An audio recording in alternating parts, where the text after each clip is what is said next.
Ukraine और रूस की जंग में हथियारों के विध्वंस का भयानक दौर शुरू हो गया है। रूस और यूक्रेन दोनों ही एक दूसरे के बारूद को भस्म कर रहे हैं। यूक्रेन ने रूस के हथियारों के गोदाम को जलाया तो रूस ने भी यूक्रेन पर विध्वंसक हमला कर दिया। यूक्रेन के हथियार सप्लाई चेन को ध्वस्त करने में कैसे जुड़ गए हैं पुतिन, देखिए यह स्पेशल रिपोर्ट।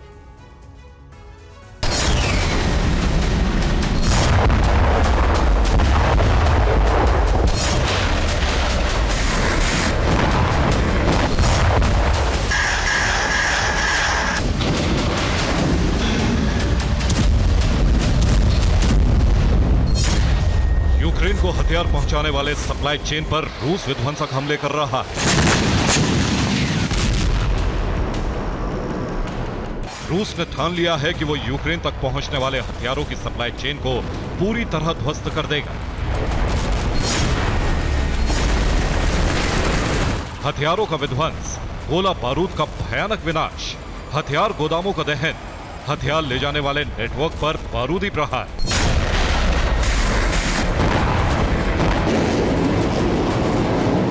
और नाटो के जहाजों पर विध्वंसक हमले इसी बात का प्रमाण है।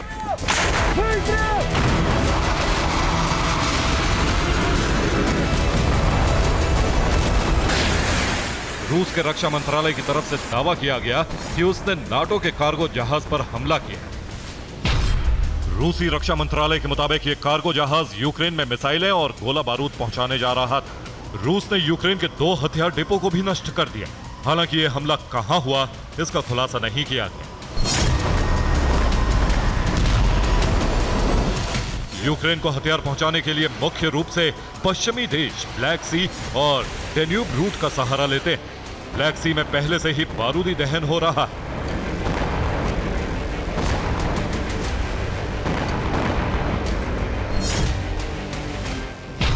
यूक्रेन की सैन्य ऊर्जा सुविधाओं को भी रूस निशाना बना रहा है। पश्चिमी मीडिया के मुताबिक रूस के हमलों ने यूक्रेन की लगभग आधी बिजली क्षमता को नष्ट कर दिया है। यूक्रेन की ड्रोन प्रोडक्शन यूनिट्स पर भी रूस बेतहाशा हमले कर रहा है। पिछले 24 घंटों में खार्किव में रूस ने विनाशकारी हमले किए। खार्किव में रूस ने FAB 250 बम से बारूदी वर्षा की।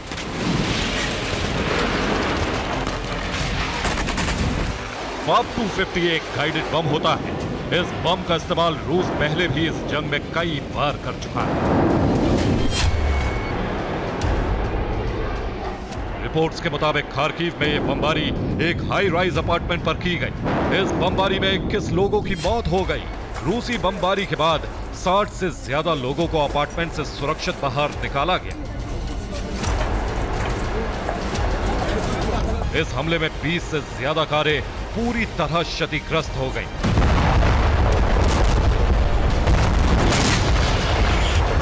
एक दिन पहले क्रीवी री पर भी रूस ने मिसाइल हमले किए थे, जिसमें 3 लोगों की मौत हो गई।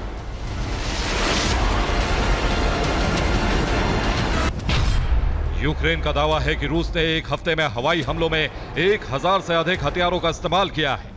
एक हफ्ते में यूक्रेन पर लगभग 30 मिसाइलें, 400 ड्रोन और 900 से ज्यादा गाइडेड बम से हमले किए हैं।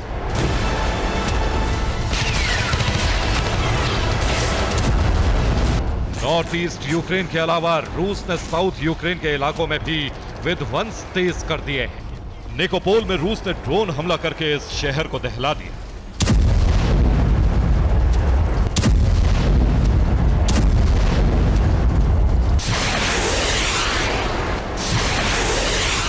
शुरुआती रिपोर्ट्स के मुताबिक हमले में 2 सिविलियन की भी मौत हो गई, जबकि कई लोग घायल हो गए। यूक्रेन की तरफ से रूस के हथियार गोदामों को निशाना बनाए जाने के बाद पुतिन की सेना डोनेस्क रीजन में भी तबाही मचाने पर आमदा है।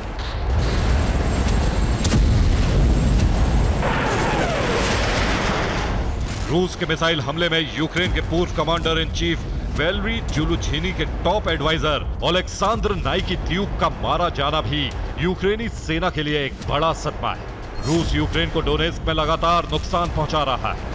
डोनेस्क रीजन में रूस की लगातार बमबारी से जंगलों में भी भीषण आग लग गई, जिसमें करीब 800 हेक्टेयर जंगल तबाह हो गए।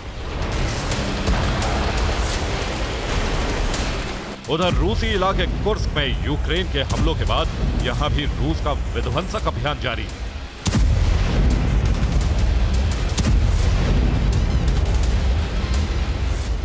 रूस ने Su-34 से बमबारी करके यूक्रेन के खेमे में कहर बरपा दी।